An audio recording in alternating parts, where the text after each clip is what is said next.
ദിലീപ് കുമാർ കൂടി ചെയ്യുന്നു ന്യൂസ് ഡെസ്കിൽ നിന്നും. ദിലീപ്, ഇവിടെ യുദ്ധം ഏകപക്ഷീയമല്ല. ഇവിടെ അയൺ ഡോമുകൾ ഭേദിച്ച് നിരന്തരം ഇസ്രായേലിലേക്ക് വീഴുന്നുണ്ട് ഈ ഇറാന്റെ അത്യാധുനിക മിസൈലുകൾ.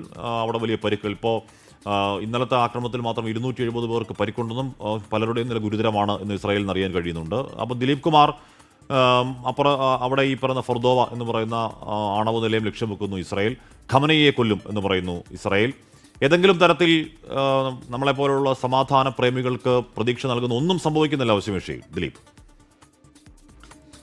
ഹഷ്മി, ഇസ്രയേലിന്റെ ആകാശത്ത് സംരക്ഷിച്ചു നിർത്തുന്ന അയൺ ഡോമുകൾക്ക് കനത്ത തിരിച്ചടിയാകുന്നത് ഇറാന്റെ പുതിയ തന്ത്രമാണ്. അതായത് പല പോർമുനകളുള്ള മിസൈലുകൾ ആണ് ഇപ്പോൾ ഇറാൻ ഇസ്രായേലിലേക്ക് ഉപയോഗിക്കുന്നത്. അതുകൊണ്ട് തന്നെ ഈ പല പോർമുനകൾ അത് ഇസ്രായേലിൻ്റെ അയൺ ഡോം സംവിധാനത്തെ വളരെ ആശയക്കുഴപ്പത്തിലാക്കുന്നുണ്ട്.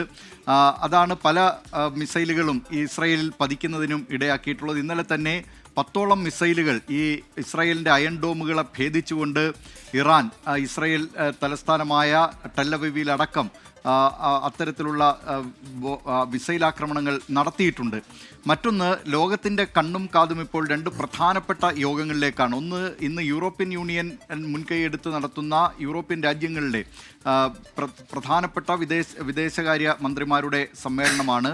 അത് ബ്രിട്ടൻ, ഫ്രാൻസ്, ജർമ്മനി എന്നിവയുടെ വിദേശകാര്യമന്ത്രിമാരാണ് ഇതിൽ പങ്കെടുക്കുക. ഇതോടൊപ്പം യൂറോപ്യൻ യൂണിയൻ മേധാവി കാജ കല്ലസും ഈ യോഗത്തിൽ പങ്കെടുക്കുന്നുണ്ട്. ഇറാന്റെ വിദേശകാര്യമന്ത്രി അബ്ബാസ് അറക്ചിയും ഈ യോഗത്തിൽ പങ്കെടുക്കും. ഇതിൽ ഏതെങ്കിലും തരത്തിലുള്ള സമവായം ഉണ്ടാകുമോ എന്നതാണ് ഏവരും ഉറ്റുനോക്കുന്നത്. ഒരു തരത്തിലും സമവായത്തിന് വഴങ്ങില്ല എന്ന നിലപാടാണ് ഇസ്രായേൽ സ്വീകരിച്ചിട്ടുള്ളത്. അമേരിക്കയുടെ പിന്തുണ കൂടി ഇസ്രായേൽ തേടുന്നുണ്ട്.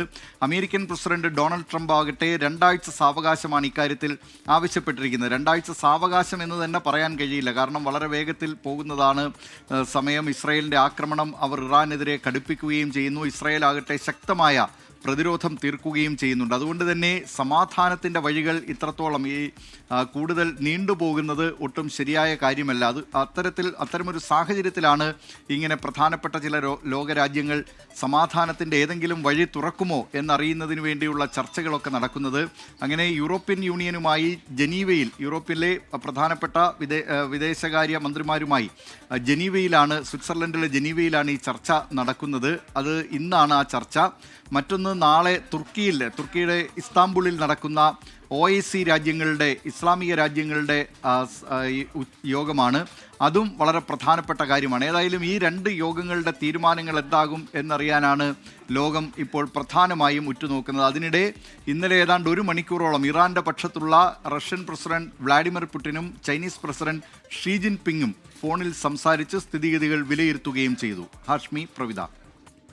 എന്തായാലും ശരി ദിലീപ് കുമാർ, ഇനിയും കൂടുതൽ അപ്ഡേറ്റ്സ് വരുമ്പോൾ അത് പ്രേക്ഷകരിലേക്ക് എത്തിക്കുക. ഇറാനെ സംബന്ധിച്ച കാര്യങ്ങൾ അത്ര എളുപ്പമല്ല. ഇറാൻ വളർത്തിക്കൊണ്ട് വന്ന കുറേ സഖ്യ സംഘടനകളുണ്ടായിരുന്നു. അതിൻ്റെയൊക്കെ ബലം കുറഞ്ഞു ഇല്ലാതായിക്കൊണ്ടിരിക്കുകയാണ്. അപ്പോൾ ആ ഒരു സമയത്ത് തന്നെ ഇസ്രായേൽ ഇങ്ങനെ കടന്നാക്രമിക്കുമ്പോൾ ഏത് തരത്തിലാണ് ഇറാൻ ഇതിനെ നേരിടുന്നത്, ഇറാൻ ഒറ്റപ്പെടുമോ എന്നുള്ള കാര്യമൊക്കെ അതങ്ങനെ നിൽക്കുകയാണ്. അതേസമയം തന്നെ ഇറാന്റെ മിസൈലുകൾ ഇസ്രായേലിന്റെ പറഞ്ഞ വിഖ്യാതമായ എൻഡോം സംവിധാനങ്ങളൊക്കെ അതിജീവിച്ചുകൊണ്ട് വീഴുകയും വലിയ നാശമുണ്ടാക്കുകയും അത് ഇസ്രായേൽ വിദേശകാര്യമന്ത്രിയൊക്കെ തന്നെ സ്ഥിരീകരിക്കുകയും ചെയ്യുന്നുണ്ട്. ഇപ്പോൾ ഇറാനിലാണെങ്കിലും ഇസ്രായേലിലാണെങ്കിലും ഇതൊക്കെ ഉണ്ടാക്കുന്നത് നിരപരാധികളുടെ സങ്കടങ്ങൾക്ക് മാത്രമേ കാരണമാവുകയുള്ളൂ. യുദ്ധം തീരട്ടെ, അശാന്തി തീരട്ടെ എന്ന് മാത്രമേ നമുക്ക് സമാധാന പ്രേമികൾക്ക് ആഗ്രഹിക്കാൻ കഴിയുകയുള്ളൂ. അതല്ലാതെ നമ്മുടെ വീടിൻ്റെ മുകളിലേക്ക് ഒരു ഓലപ്പടക്കം വന്നുകൊണ്ട് നമ്മൾ സഹിക്കുമോ?